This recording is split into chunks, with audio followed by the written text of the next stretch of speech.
कुछ बात है कि हस्ती मिटती नहीं हमारी, सदियों रहा है दुश्मन दौरे जमा हमारा। कुछ बात है कि हस्ती मिटती नहीं हमारी। मैं दीप नारायण लाल बरेपा चैनल से आज 11 अगस्त बहुत ही महत्वपूर्ण दिवस है। भारतीय स्वतंत्रता संग्राम के शुरुआती के दौर में 1857 से सिपाही विद्रोह के बाद जो काल आया और देश की आज़ादी के लहर को झिकझोर दिया, वो 5 अगस्त 11 अगस्त उसमें बहुत ही महत्वपूर्ण है। 11 अगस्त 1908 को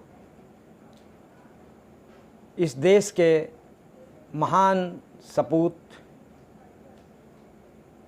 यौवन से भरपूर,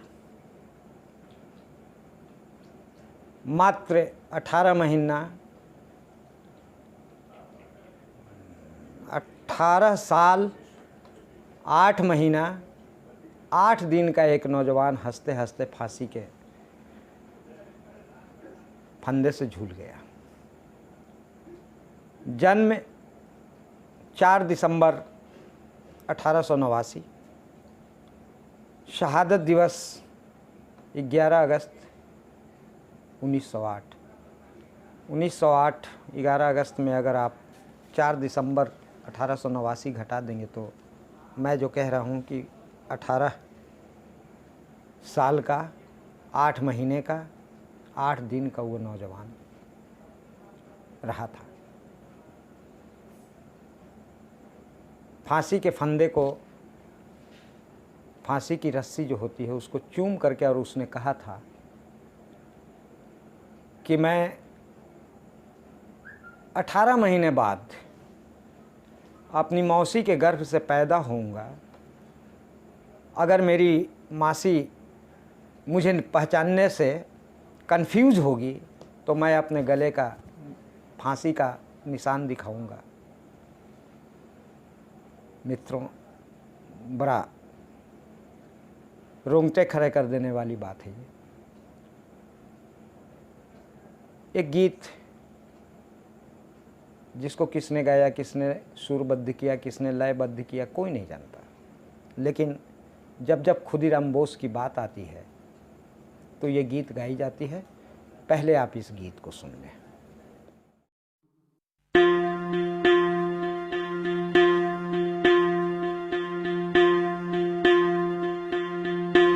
एक बार विदाई दे माँ घुरे आशी, एक बार विदाई दे माँ घुरे आशी। हाসি হাসি পরব ফাঁসি দেখবে ভারতবাসী। আমি হাসি হাসি পরব ফাঁসি দেখবে ভারতবাসী। একবার বিদায় দে মা ঘুরে আসি।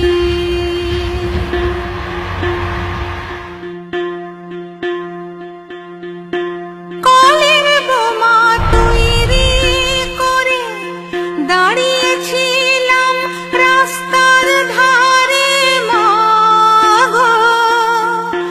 বড় লাটকে মারতে গিয়ে মারলাম আরেক ইংল্যান্ডবাসী। শনিবার বেলা 10টার পরে জজ কোর্টেতে লোক না ধরে মা গো। হলো অভিরামের দ্বীপ চালান মা ক্ষুদিরামের ফাঁসি। একবার বিদায় দে মা ঘুরে আস। 12,33 কোটি রইল মা তোর বেটা বেটি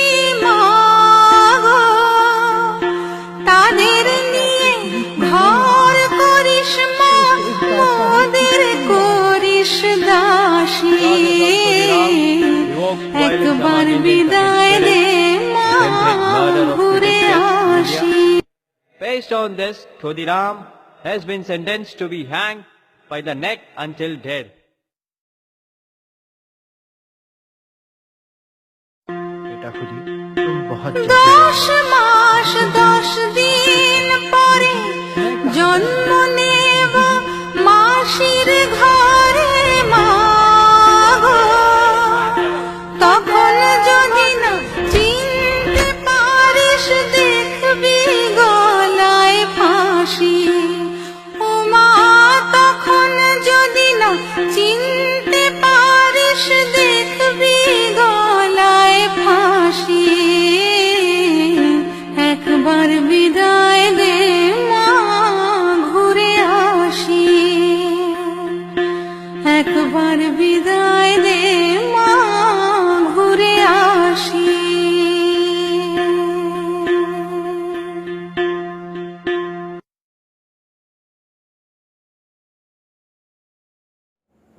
अब मैं फिर से उस शुरू की कविता, शुरू की पंक्ति को माकूल जगह पे यूज़ कर ले रहा हूँ।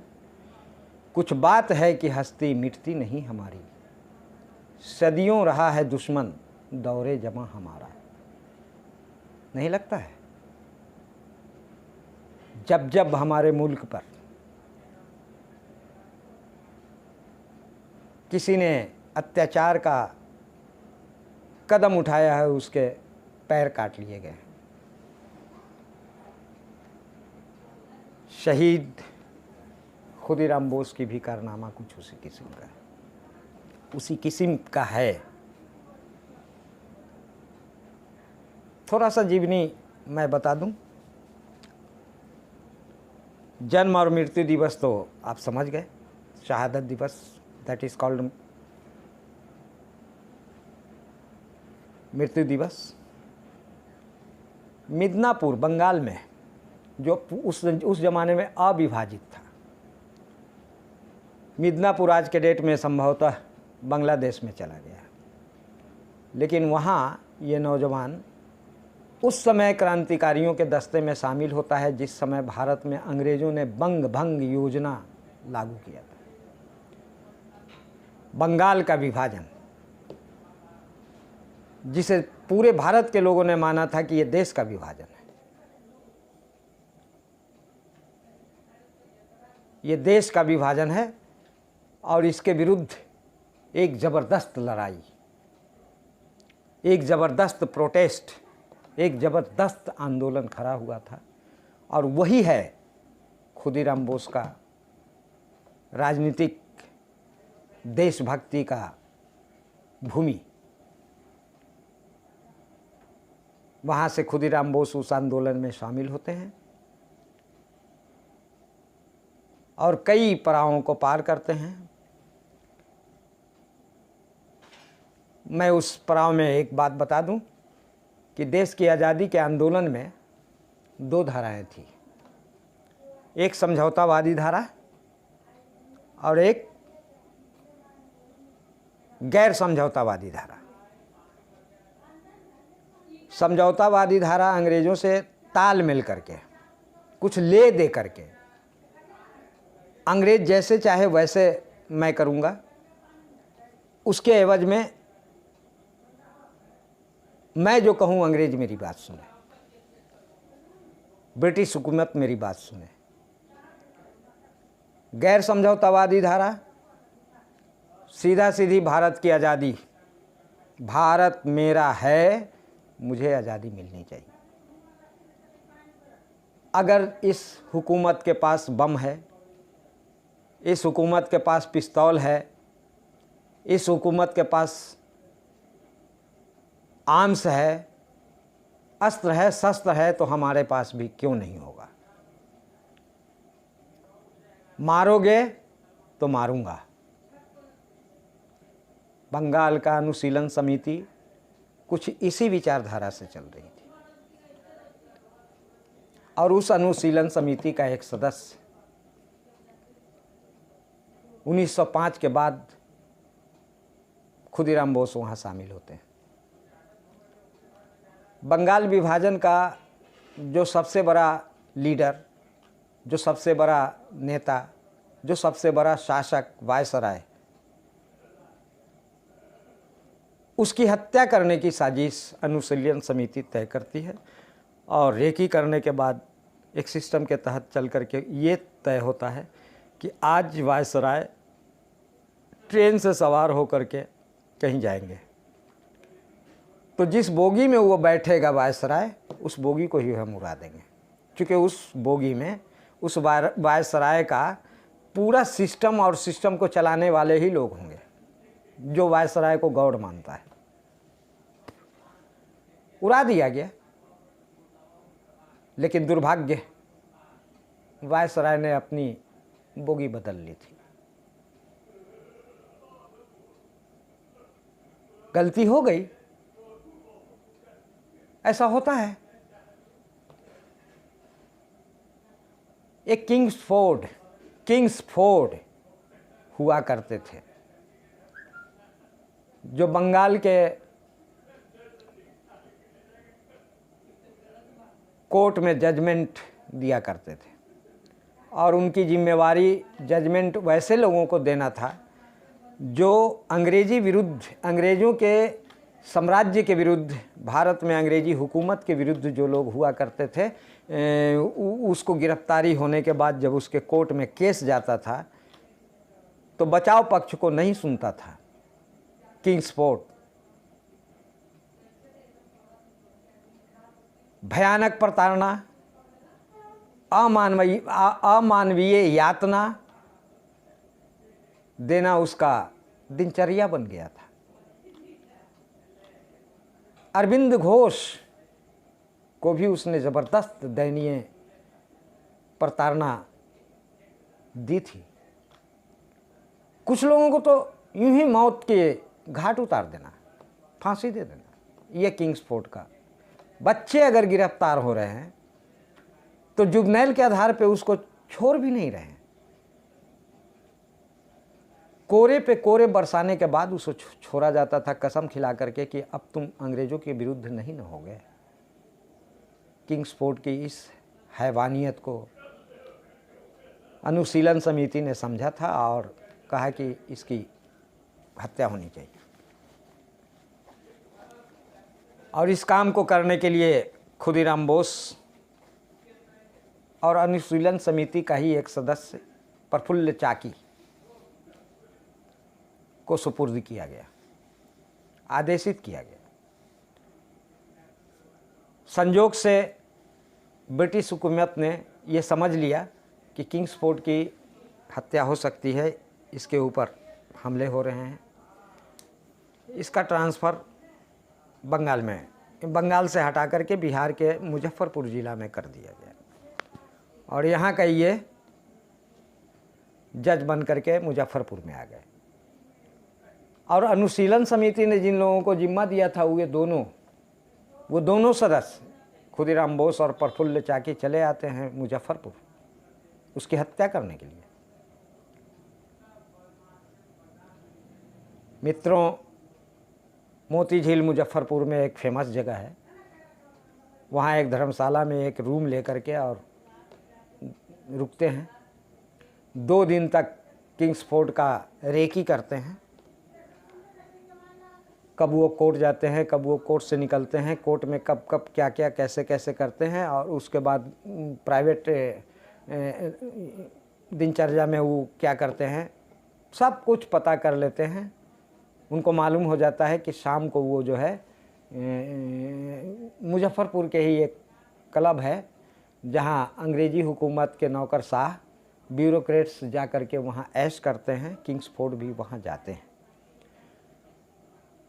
दोनों मित्र तय कर लेते हैं कि आज इनका काम तमाम कर देना है। फिर वो चले जाते हैं। ये लोग रेकी करते हुए पहुंच जाते हैं। बग्घी आप देखे होंगे, घोड़ा से चलने वाला। किंग्सफोर्ड अपने फैमिली के साथ अपने बग्घी से, और भी जो रईस लोग थे अपने बग्घी से।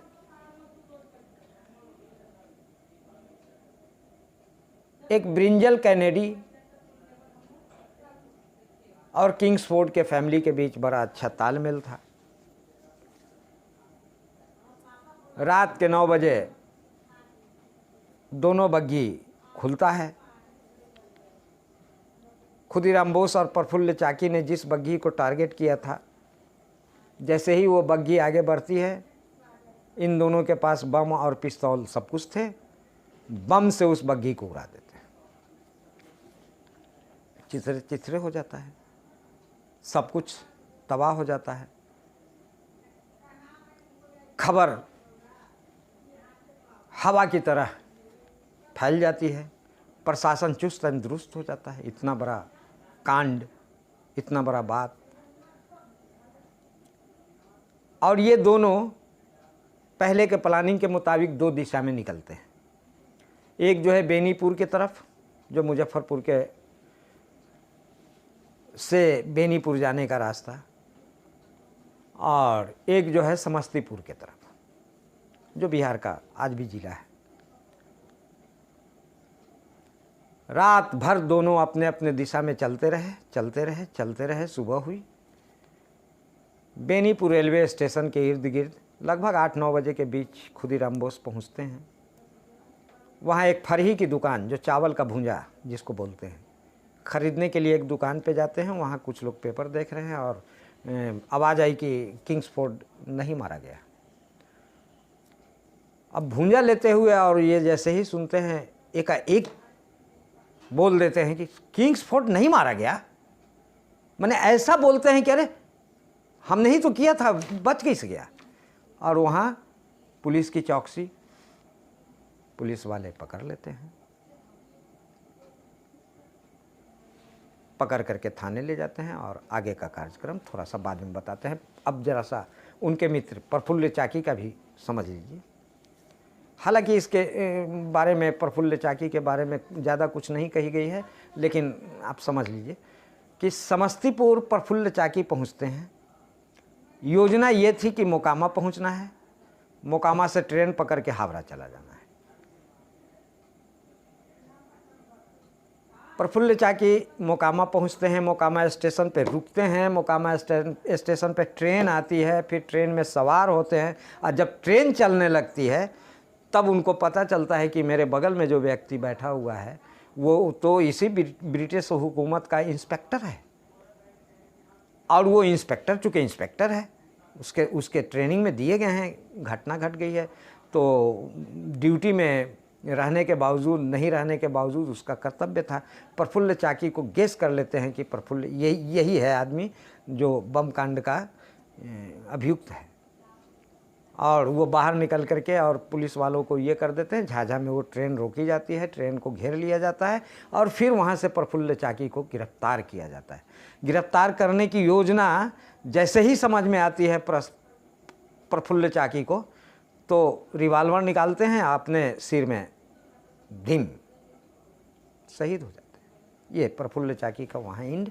और अब समझिए कि खुदीराम बोस का क्या होता है। मुकदमा चलती है।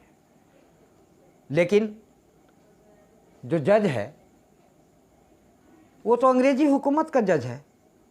उसको मालूम है कि इसने इतना बड़ा जुल्म किया है, इसको बचने का तो सवाल ही नहीं होता है। बचाव के तमाम दलीलों को दरकिनार करते हुए खुदीराम बोस को 11 अगस्त 1908 को फांसी का दिन मुकर्रर कर दिया जाता है। और सेम जैसा कोर्ट ने कहा वैसे ही 11 अगस्त 1908 को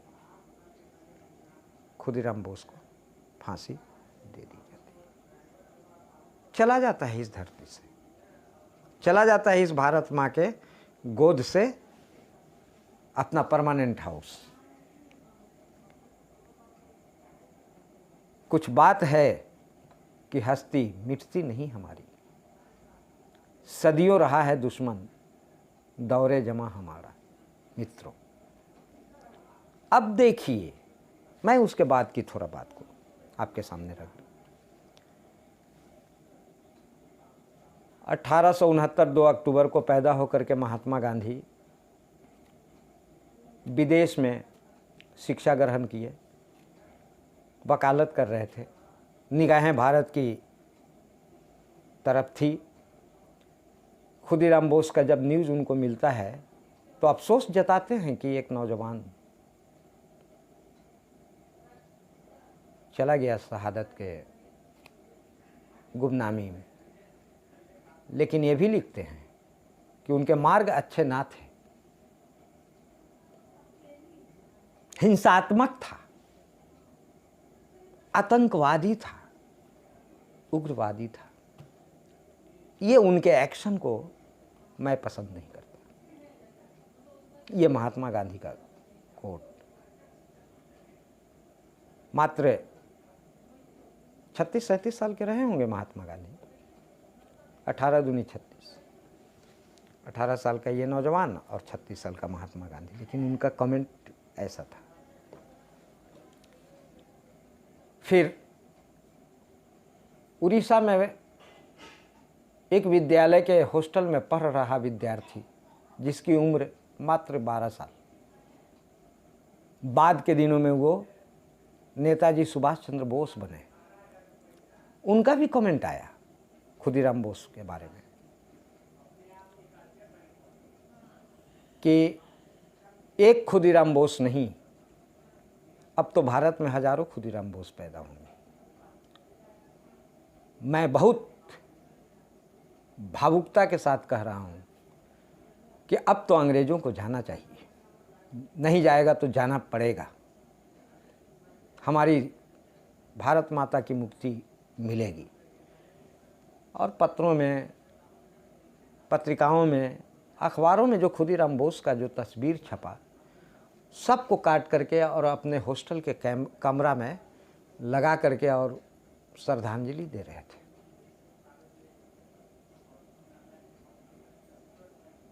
देखिए, दो व्यक्तित्व, दोनों का अलग अलग सोच। देश आज़ाद हुआ, धूमधाम से आज़ाद हुआ। हमारे आज़ाद मुल्क के प्रथम प्रधानमंत्री पंडित जवाहरलाल नेहरू बने। पंडित जवाहरलाल नेहरू 1953, याद नहीं है सन हमको, लेकिन ऐसा कहा जाता है कि वो लगभग 50, 51, 52, 53 के बीच में बिहार आए। बिहार आने के बाद उन्होंने, उनसे लोगों ने कहा कि आप बिहार आए हैं, एक काम कर लीजिए, अच्छा रहेगा। ये मुजफ्फरपुर में खुदीराम बोस को शहादत मिली थी। मुजफ्फरपुर अन्य चीज़ों के वजह से जाना जाता हो, लेकिन खुदीराम बोस के भी वजह से जाना जाता है। एक स्टैचू और एक स्मारक बनवा दीजिए और आप उसका आज चल करके उद्घाटन कर दीजिए। जवाहरलाल नेहरू, भारत का प्राइम मिनिस्टर, उन्होंने कहा कि नहीं, ऐसा मैं नहीं कर सकता, ऐसा मैं नहीं कर सकता। क्यों नहीं कर सकते हैं? तो इसलिए कि उनका मार्ग बड़ा पेचीदगी भरा था, अच्छा नहीं था, संदेश अच्छा नहीं जाएगा।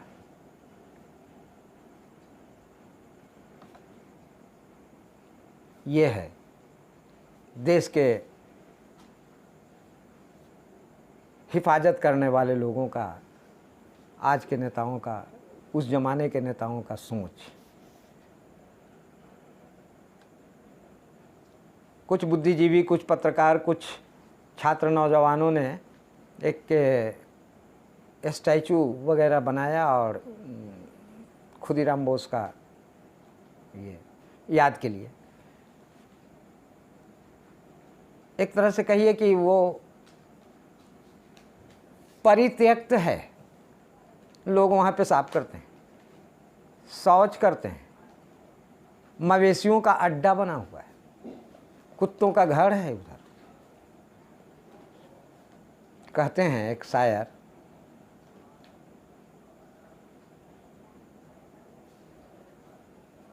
कि शहीदे नाज बताओ तुम्हारा चेला कहाँ है, चिताओं पे लगने वाला वो मेला कहाँ है। ये हमारे खुदीराम बोस, जो बहुत ही दुलारा, बहुत ही प्यारा, उसकी जो स्टैचू है उसके आगे ऐसे हो रहा है।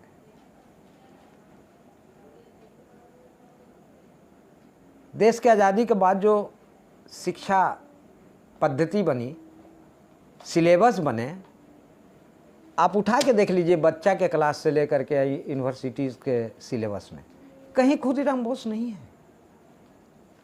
क्यों? कुछ हम और आप जैसे लोग खुदीराम बोस को याद करते हैं, जिंदा रखे हुए हैं। जो मैं बोल रहा हूँ विभिन्न किताबों, विभिन्न पत्रिकाओं से जो संकलन मेरे पास आता है, उसको मैं देख करके आपको खुदीराम बोस के बारे में बता रहा हूँ।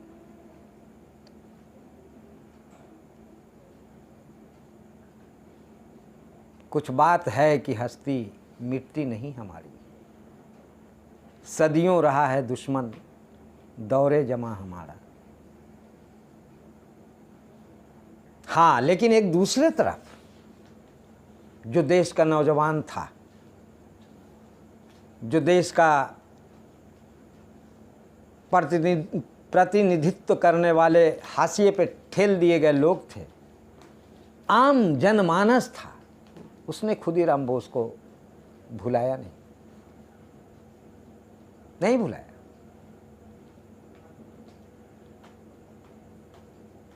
मैं बताता हूं कि उस समय के बुनकर, जिसमें मुसलमान हुआ करते थे और मुसलमानों में जोलहा जाति के लोग हुआ करते थे जो कपड़ा बिनते थे, स्वदेशी में करघा से निर्मित हाथ से बने हुए भारतीय लोगों के बने हुए कपड़े पहनने की एक आह्वान हुई थी और लोग पहन रहे थे। तो जुलाहों के द्वारा बनाया गया धोती जो होता था, धोती के कोर में खुदीराम बोस लिखा जाता था और खुदीराम बोस लिखा हुआ कपड़ा जो जुलाहा जाति के लोग बनाते थे, वो एक मांग के रूप में, एक शौक के रूप में, एक अरमान के रूप में कि मैं खुदीराम बोस के नाम का कपड़ा पहन रहा हूँ, ये खुदीराम बोस के लिए आम जनमानस ने ये दिया था। महिलाएं कामना की थी कि काश खुदीराम बोस की तरह हमारा बेटा पैदा हो, लेकिन हुक्मरानों ने आज़ादी के बाद भी खुदीराम बोस को याद नहीं रखा। चलिए जाने दीजिए इन बातों को। मैं जनमानस से, आम जनता से, आम आदमी से, जो आज़ादी के बाद ये भारत बना, उनके लिए नहीं बना। प्रेमचंद ने कहा था कि कहीं जौन के जगह गोविंद ना आ जाए, तो ये गोविंद आ गए हैं, ये तो ईश्वर आ गए हैं, ईश्वर आ गए हैं।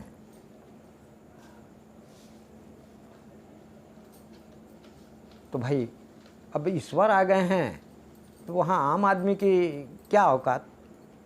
खत्म हो गए। इसलिए खत्म हो गए कि ईश्वर तो जो चाहेगा करेगा, तो जो सत्ताशाली हैं, जो व्यवस्था में बैठे हुए हैं, वो रोजगार खत्म कर दे रहे हैं। भारत के जर्रे जर्रे प्रोडक्शन पे निजीकरण कर दे रहे हैं। रेल का निजीकरण, बैंक का निजीकरण, रोडवेज का निजीकरण, स्कूल का निजीकरण, हॉस्पिटल का निजीकरण, ये सब धड़ल्ले से चल रहे हैं। काम कहाँ मिलेगा? अभी कोरोना की वजह से जो प्रवासी मजदूरों की जो हाल हुई, देखिए बड़ा विचित्र स्थिति है। भीख मांगने की नौबत आ गई है। जनधन में 500 और 1000 का आसरा देख रहे हैं, ऐसी स्थिति आ गई। मैं आपसे अपील करना चाहता हूँ, मैं आपको बताना चाहता हूँ कि भगत सिंह, ये खुदीराम बोस के जो काम थे, ऐसा नहीं था कि आज़ादी के बाद मैं जो शहादत दूंगा या मेरे तरफ जो लोग शहादत दे रहे हैं, भारत बनेगा तो ऐसा बनेगा, ऐसा नहीं था। भारत एक सेकुलर होगा, भारत मजदूरों का होगा, भारत किसानों का होगा, भारत छात्रों का होगा, नौजवानों का होगा, ये सारे चीज़ होंगे ऐसा कहीं न कहीं खुदीराम बोस के मस्तिष्क में ये बात झलक रही थी। देश की आज़ादी सर्वप्रथम, उसके बाद सब कुछ। इसलिए मित्रों, मैं आज प्रमुख रूप से ये बात कहा हूँ। अब थोड़ा सा कुछ फोटोग्राफ आपके स्क्रीन पे आएंगे, जिसको मैंने बड़ा मुश्किल से संकलित किया है, जो मुजफ्फरपुर का ही है मैक्सिमम। उसमें एक आध तस्वीर मैंने खुदीराम बोस के घर का भी होगा। देखिएगा, ये सब बड़ा दुर्लभ चीज़ है। इन्हीं बातों के साथ मैं अपना वक्तव्य समाप्त करता हूँ। नमस्कार।